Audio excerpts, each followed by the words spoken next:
difficulties that have been going on. Okay, but there have just been like the weirdest ever technical difficulties. I'm so glad. If you're here, this is just fabulous. So thank you for being here.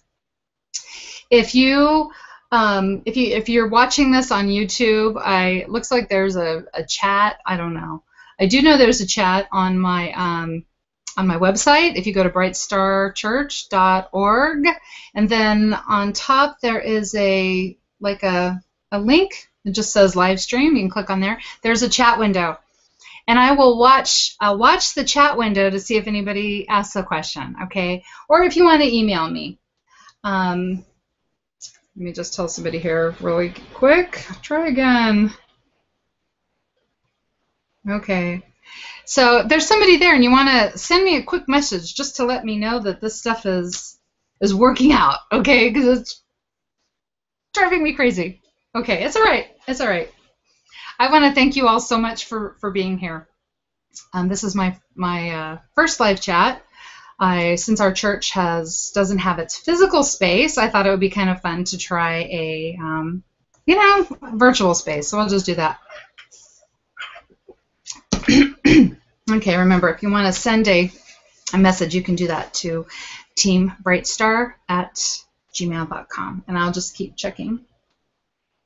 See if anybody sends anything. Okay, so this talk is inspired by Ernest Holmes and his book, This Thing Called You, because it's a fabulous book. It is a fabulous way to look at source and metaphysics, and I am a metaphysician. I love to look at not only what's here in reality, but what's all behind it. What's behind all this reality too, right?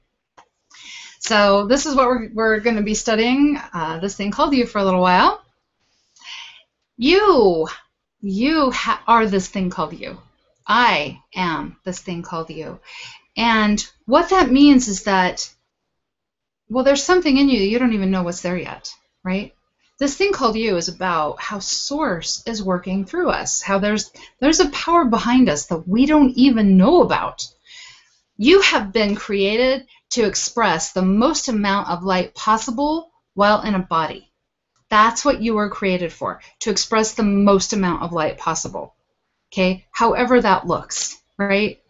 It's living your highest vision, right? Living your highest good, your highest self. That's what that means.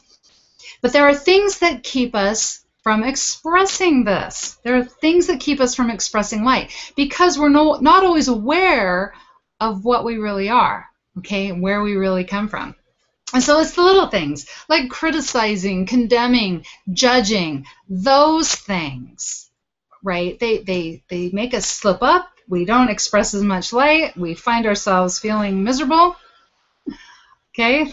Ernest Holmes says, the rose exists to express beauty. Root and branch conspire with nature to give birth to blossom. Flowers are born to blossom, right? I mean, that's what they're for. They're beautiful expressions, and it's what they do. Okay, a lemon tree grows into a big, beautiful tree, and then lemons are the expression off the lemon tree. That's what it does. That's a creative urge. The creative urge is going through all of life. Well, you know what? You're part of life, and so this creative urge is working through you also. Okay, you are part of life. Now, I had somebody ask me about this, right? The creative urge, she says, well, I'm not very artistic. Okay, you are artistic. You are creative. I don't care if you can paint or not. I don't care if you don't even know which end of a paintbrush to dip on the canvas, right? It's not about creating art. It's about creating life, okay? You are an artist because you're creating life all the time. Okay, every day we get up and we do something. If we're in a grumpy mood, we're limiting how Source works through us, so we're not expressing that creative Source like we could. However, when we're feeling good, excited, happy, pleased, peaceful, we create in a different way. That's why we do things differently. Okay, that's all creating life, right? We don't have to be a sculptor. We don't have to be a painter. Ernest Holmes also says, create or perish is the eternal mandate of nature. Be constructive or become frustrated is an equal demand. Okay, we are meant to be creating. We're meant to be letting this creative force work through us. Again, expressing the most amount of light possible while we are in a body. Okay, so this thing called us, we got the physical vehicle, but then there's something bigger and brighter working through us, and that's who we really are. We're borrowing this, right? This is a vehicle we're borrowing. Who we are is what's animating the vehicle and using the vehicle. So we've got this thing that's seeking to work through us. If we don't let it, we wither. Okay, when people try to not create the brightest part of their life, okay, when we hold back, okay, when we feel critical, we feel condemning, we feel victimized, we're not in a creative state, right? We're not living our brightest life. We're not meant to do that. We are meant to be expressing forward. We are meant to be expressing creativity through us and doing our best. Okay, no matter what we're doing, when we're doing our very best at it, we're going to feel good. Okay, if we're not doing our best, we're doing our worst, we're withering. And withering is always going to feel awful because it is not what we are meant to do. Okay, we are meant to be expressing this God, this God force, life, creative force, whatever you want to call it. We are supposed to be letting it express through us. Now, what is seeking to create through us is seeking to create our brightest good, right? That is its fulfillment, to be able to work through us, express through us in the brightest way possible. Now, we think about fulfillment. Right? There are times we are not going to feel fulfilled. We may feel a longing for something. Okay, if you're hungry, your stomach's going to growl. You're going to feel a longing for food. And if you eat a nice meal, your stomach's going to be happy. Your body's going to be happy. You will be fulfilled, right? However, say that you're hungry and you put something in there that the body doesn't really want. And one time, my kids and I, we went to the movies. And we hadn't eaten dinner ahead of time, so I was really hungry when we got there. And I just thought, well, I'll just have popcorn, right? My mouth loved the popcorn. My body hated it, okay? I was not fulfilled afterwards. Actually, I just felt miserable. Now, our mind wants one thing. Our mind looks around out here and says, well, this looks good, so that'll make me happy. But that looks bad, so it has to change before I can be happy. That's what our mind does. However, our soul just wants to move to the next grandest expression.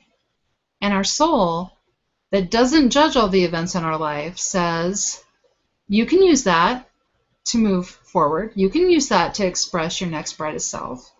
Okay, it's not judging. Now, every person on the planet has their soul working through them to do this, right?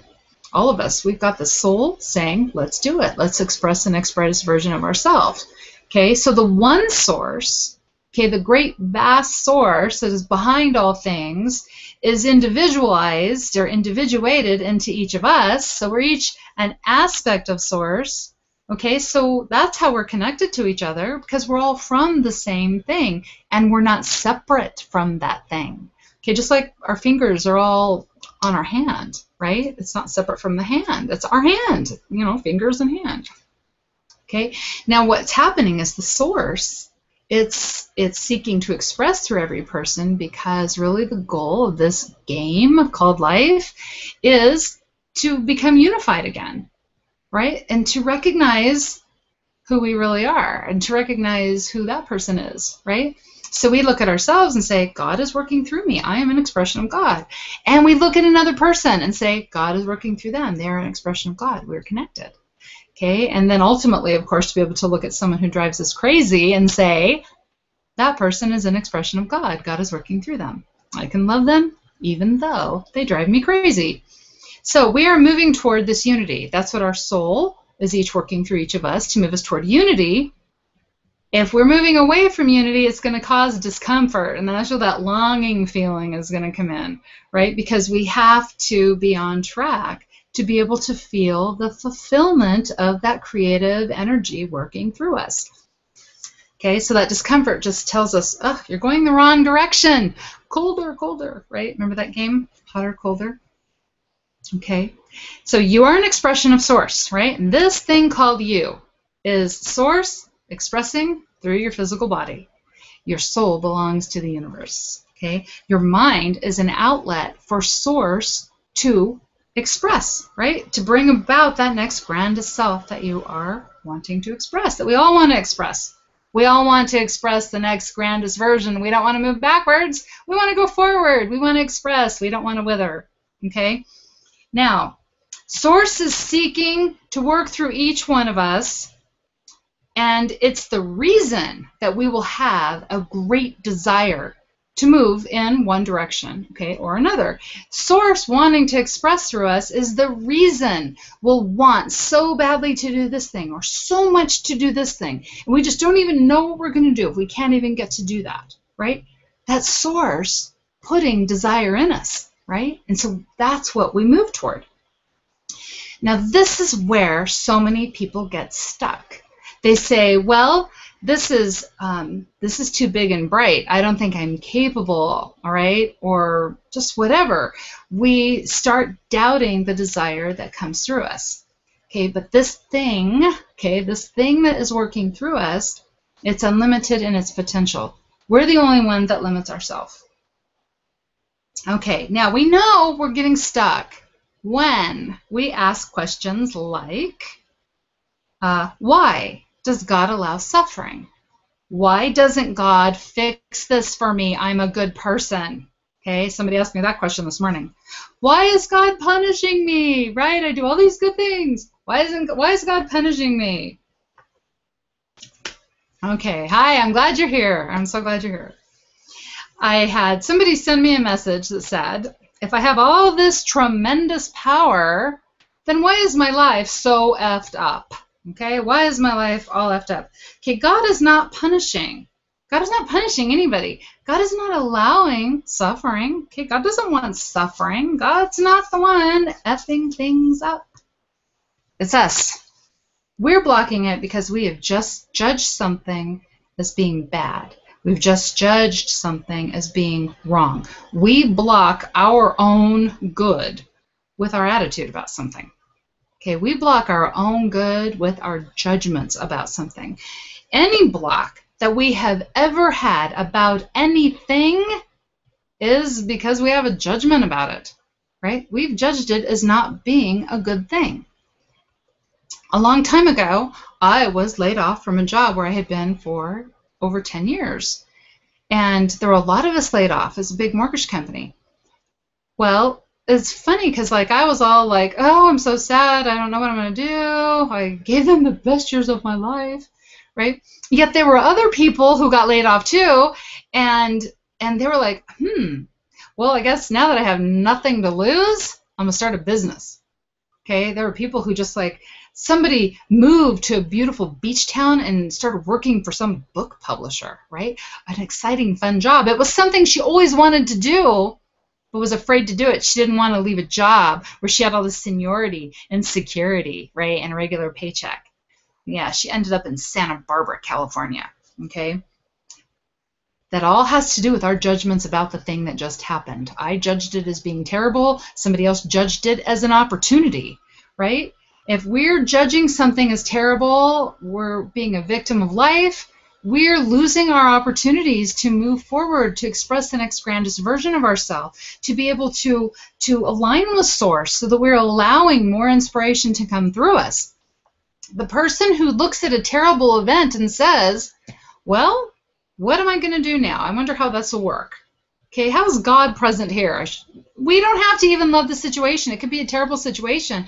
And we can say, well, this was horrible. We can acknowledge that this is horrible because it's what it looks like to us. Okay, but then we say, I wonder how God will work through this. I wonder how I will be surprised. I wonder how I will move forward from this. Okay, how is God going to appear in this situation? Now, luckily, we are already spiritual beings, okay? We're not human beings having a spiritual experience. We're spiritual beings having a human experience, okay? So It's just our mind that we have to train, right? And we train our minds all the time anyway, okay? So we just have to train our mind. Is our mind focusing on what it sees and judging it as bad? Or are we teaching it to look for source in all things? Okay, are we teaching it to see our true essence, right? That we are capable of seeing God in all things, that we are capable of moving forward through any kind of tragic event, right? That potential is within us. We are capable of moving forward through anything. This thing called you is simply an expression of a vast cosmic source. That is what you are. You are the expression of a vast cosmic source. It is so vast.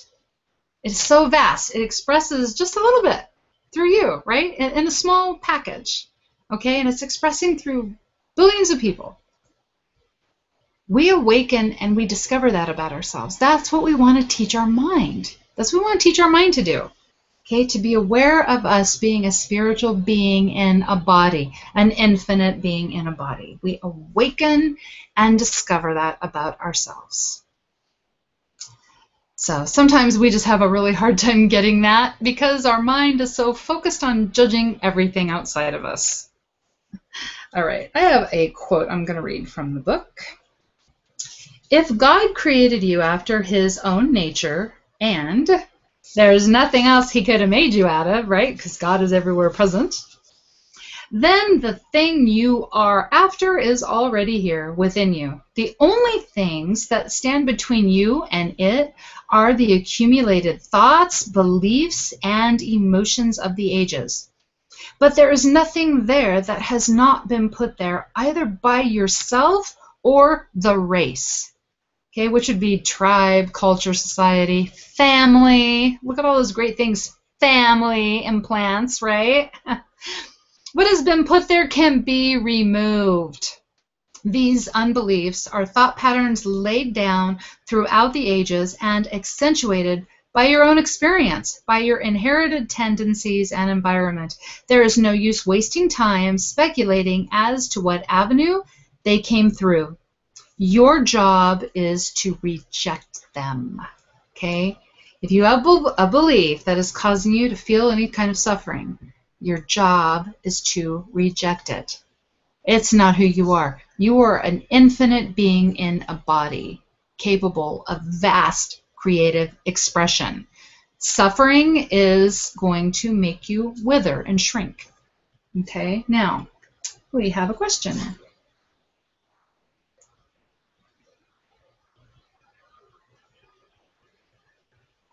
Okay. How do I reject the idea? How do I reject my husband who divorced me and treated my children very bad? How do I reject feeling betrayed? You are an infinite being in a body, okay? It can be upsetting. I mean, absolutely, right? But when you ask the questions like, why did this have to happen to me? Why did I have to be married to a horrible person? Why did I have to go through this divorce? Why did I marry somebody who was so mean? Okay, what's happening is you're getting stuck in being a victim of that circumstance. You're a victim of that event. But that's not who you are. Okay, to reject that is simply to say, how do I move forward now? What do I do? What do I do now? What's the next thing for me? What's the next brightest thing for me? And you know what? So often, the majority of my clients, okay, who have gone through a divorce, a year later, their life is better than it ever was. Yet, while they were going through the divorce, their life was the most horrible that it ever was, and they couldn't imagine ever being happy again. Okay, they could not even imagine it. If we keep asking why about the situation that we've gone through, okay, if we keep asking why about these traumatic events, we lose energy. Okay, we lose energy. And I have seen this over the years. I have been in holistic healing for over 20 years, and every client who has ever come to me and said, this never works for me. I've tried aromatherapy. I've tried hypnotherapy. I've tried all these holistic healing methods. Nothing ever works for me. The first thing I ask them is, what are you having trouble letting go of? Our spirit, our energy is meant to be present here with us. Our energy is what activates all of these methods of healing. Okay, all these methods of healing that cross our path. If we cannot activate something with our energy, it's because we have too much energy in our past. Too much energy in those events. Okay, why did this have to happen? Why did this have to happen? Right? If all of our energy is back there, we don't have anything here taking care of us. We don't have anything in the present time taking care of us. Our energy is not meant to be a time traveler. Okay, so it weakens us. We need to call our energy back to us, right? So we can start living now. Okay, it's having our energy present that allows the highest expression of God to work through us. Okay, to have that highest expression of the creative force working through us, we can't sit here and say, oh, why did that horrible thing have to happen to me back in 1986? Okay, we can't do that. We just can't do that. This is why Jesus, let's say, back to the beliefs. I'm sorry, I got sidetracked a little. We're asking questions. Why? Why did this happen? Okay, that's a belief or a judgment, right? Somewhere in our childhood, we may have been taught to be a victim. Somewhere we may have been taught to sabotage our good, okay? But it can be changed. It's not part of our original programming. We're infinite beings in a body meant to be expressing our brightest good, okay? So something that keeps us from doing that is not part of our original programming. All right, I have another quote to read. This thing, this great thing within you, which is called will or choice, can decide your destiny. It can remove every obstruction and gradually implant new patterns in your mind. Okay, it removes every obstruction. Our will is that thing that makes us commit. Okay, it's a higher will, especially when we surrender our will to divine will. We make promises and we keep them, and we commit to paying attention to how we're thinking. We commit to deciding to see God in all people and all events. This is why Jesus said, "It is done to you as you believe." Okay, it's our choices all the time. It's the things that we're saying. It's the things that we're doing. Okay, that will be done back to us, right? It's how we believe. What we believe is going to be done back to us. Our judgments about things shape our entire experience. Now, when I was judging being laid off years ago from that mortgage company, right then and there, it was just like, oh, my life is horrible. I hate my life. You know, this was a horrible thing that happened to me. Yet, now, 20 years later, when I look back and I became a holistic healer and an energy coach and minister, I mean, all these great things have happened. And again, I changed how I thought about it. Okay, now it is one of the greatest things that ever happened to me, right? Being let go. Our judgments shape our experience. So that's why we want to seek first the kingdom of heaven. Seeking first the kingdom of heaven is our committing to surrendering our will to divine will, right? We commit to letting God or creative force work through us so that we can have the experience of our brightest good. Okay, our small will, okay, our small ego self and our limited imagination, okay, can only imagine so much for us. So we want to surrender our will to divine will, right? Seek first the kingdom of heaven so that we can have the biggest and the brightest come and work through us. But to do this, our soul is asking us to assume that everything that happens to us can move us into alignment with Source. Okay, so the divorces, losing jobs, losing homes, losing loved ones. We have to have faith, trust our highest wisdom, trust soul, trust Source working through us, that we can still move toward our brightest good. Even when something awful has happened, we still have the potential to move toward our brightest good if we just trust. It's the judgment about all those things that keeps us in a state of suffering. It's the judgment about those things that makes us feel separate from God.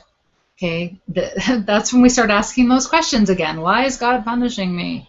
Right? God's not punishing anybody. What God wants is for us to see our way to source. That's all. And we can see our way to source from any situation. Okay, it's our judgment about the event that makes us unhappy. It's not the event itself. Okay, not the event itself. So that brings us to chapter 3 in this thing called you. And it's about the law of faith. And I'm going to start off by reading a quote. It says, when Jesus said, "It is done unto you as you believe," he not only announced the law of faith, but he explained how it works. First, he implied that there is a law which operates upon your faith. Okay, so it is done to you as you believe. Okay, our faith is done to us as we believe. So that's what we believe. We activate the law of faith. Well, the law of faith is always active, but what's it doing for us, right? Do we have faith in a beautiful world, or do we have faith in a chaotic world? He tells a story about gravity, the law of gravity, right? The law of gravity is impartial. It doesn't judge things, right? Just like the law of faith doesn't judge things. It just activates itself for us. Okay, so gravity, this book, okay, I'll sit the book on my hand, okay, and you can see it like sitting here, and gravity keeps it in my hand. But I'm the one who chose to sit it on my hand. Gravity is not going to say to me, "Are you sure you want to put it there? You're going to have to hold your hand up there for a really long time. Maybe you should put it on the table." Okay, gravity doesn't tell me a better place to sit something. Gravity just says yes. Gravity says yes. Faith also just says yes. So if we're complaining or we're worried and we're saying, "Oh, this is a horrible world, and this neighbor, they're going to be really loud, and they're going to have dogs that bark all day long," right? Faith says yes. Yes. Okay, so it's the law part of that, law of faith, is just the stuff that holds things where we place them. And we place them with our thoughts. What are we buying into? Okay, it's the law that faith will act on our beliefs.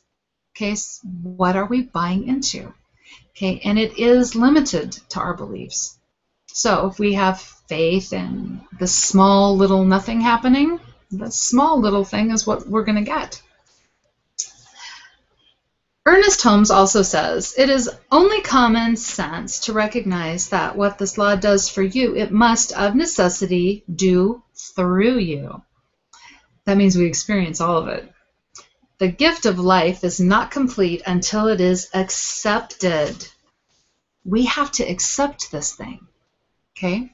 If you can believe only in a little good, then the law will be compelled to operate on that little good. Not that the law of itself knows anything about big and little any more than the law of gravitation would know that a mountain is heavier than a marble. It automatically holds everything in place. If you remove a large pile of gravel, it will hold this bulk in place. If you just take out a couple of thimblefuls of gravel, it will hold the smaller amount in place with equal impartiality. Life, as it is working through us, can only give us what we are capable of receiving. We can only receive what we have faith in receiving. So if we think God can only work through us in a small, limited way, that's the only way that God will be able to work through us. Okay, the law of faith will say that's all you're capable of receiving, so this is all we'll give you. Okay, basically we're saying, this is what I can receive, and we hold up a little cup. Okay, so there's my little cup. This is all I can receive. Well, that's all there's room for, right there. So that's all the universe will put in there. But if we have a cup that's this big, okay, or this big or bigger, that's what the universe will fill it up. Okay, we can only receive what we are capable of receiving. So we have to ask. And one of my favorite prayers now is to say, "Infinite Spirit, open the way for me to be a good receiver." Okay, over all my years of working with clients, I find out that most people are not very good receivers, because to be a good receiver feels selfish, right? And people don't want anyone to think they're selfish. But Jesus said, if you ask for bread, you won't get stones. Okay, so we ask to be a good receiver, and then ask for the next brightest version of your life. That's what you'll receive. If you ask for bread, you won't get stones. Okay, so ask. Plant watermelon seeds, you'll get watermelons. You won't get sunflowers. Whatever creative seed or new belief that you are planting, you have to trust God will bring it forth through you in its own time. So again, this is where faith comes in. And do you have big faith or do you have little faith? Okay, well, it hasn't happened yet, so it probably isn't going to happen. You know, I was just getting my hopes up, and I guess I shouldn't have done that. Okay, or do you have big faith? Say, well, no, it hasn't happened today, but gosh, I guess every day that it's not happening, it means it's just bigger than I imagined it, right? And see, that's really ultimately how we want to let Spirit work through us. We want to say, bring me something bigger than I can imagine, okay? Something bigger and brighter. I always like to say, surprise and delight me, okay? I'm going to be surprised and delighted, okay? Maybe not just surprised, because who knows about that, right? Now, if we're trying to force something or we're trying to manipulate something into happening, what are we saying? It's my mom's dog. He's coughing. But yeah, if we're trying to force something into happening or manipulate, we are saying that we don't have faith in that thing that works through us. Okay, we don't have faith that the universe, right, that put galaxies into their spin, it's not going to work through us to bring us what we want if we're trying to manipulate or coerce or force. Okay, we're not trusting Source. So we want to just surrender our will to divine will, seek first the kingdom of heaven, right? And be open to letting God work through us in its own time. Another quote. Faith is the most important thing in your life. It is impossible to arrive at the grandeur of its possibility through petty thinking and small ideas. The whole mental scope must be broadened and deepened. The whole expectancy must reach out to more. The whole imagination must lend its feeling to grateful acceptance and joyous recognition. Okay? Grateful acceptance and joyous recognition. Right? Being open to the brightest possible outcome. Being open to how Source works through us, and that through Source, this unlimited Source filled with potential can do things that we can't even imagine. And it will do them through us if we just allow it to do that. Okay, we just have to surrender our will to divine will. That's it. Surrender our will to divine will, have faith, and be open to having our expectations exceeded. Be open to having our greatest good come to us. One of my favorite prayers, again, I have a lot of favorite prayers, my affirmations, is to say, Infinite Spirit, open the way for me to let you guide my life. Okay? Because I know sometimes I worry, and so I try to take over, right? I try to take over because, well, you know, I would know a better way, right? That's what I'm thinking at the time. But I never know a better way, right? When I think I know the better way, I start feeling judgmental, I start feeling critical, I start feeling limited, I'm condemning myself, right? What kind of great inspiration can come through a limited, small, fearful mind like that? Right? So that's my prayer. Infinite Spirit, open the way. Help me to let you help me. Okay, because when we allow Spirit to just work through us, we've surrendered our will to divine will, we seek first the kingdom of God, okay, we can trust. We trust just the next thing that's going to come along. Okay, we have those inspirations. Okay, I have asked for grace to just be poured through me. And I've asked for the awareness of having this grace poured through me. And you know what? When I do that prayer, even now, I just kind of feel like, oh. But I ask for that grace. I ask for the awareness of that grace. And I find myself like wanting to laugh and be tearful at the same time, because it is just such a beautiful an amazing feeling. But see, we can't have that awareness if we are stressing out, if we're worrying, if we're criticizing, if we're judging, if we're condemning, because all of those things limit us. They limit us as a vehicle. Okay, we want the best, the biggest, the brightest to work through us. Ernest Holmes says, if you can see God in everything, then God will look back at you through everything. Okay, so until next time, remember that you are a divine child of a loving Creator. You are a force for good. You are a light and you light the way. With every beat of your heart and with every breath you take, you are radiating light and love into the world around you. You do not walk this path alone, and in everything you do, you are blessed. You are blessed, and so it is. So I want to thank you guys all for being here tonight. I don't see any last questions coming in, so I'll check email one more time. Okay, no, guess we're good. So anyway, thank you so much for being here, and I hope that you'll join me next Wednesday too. All right, take care. I'm trying to treat my computer like a tablet.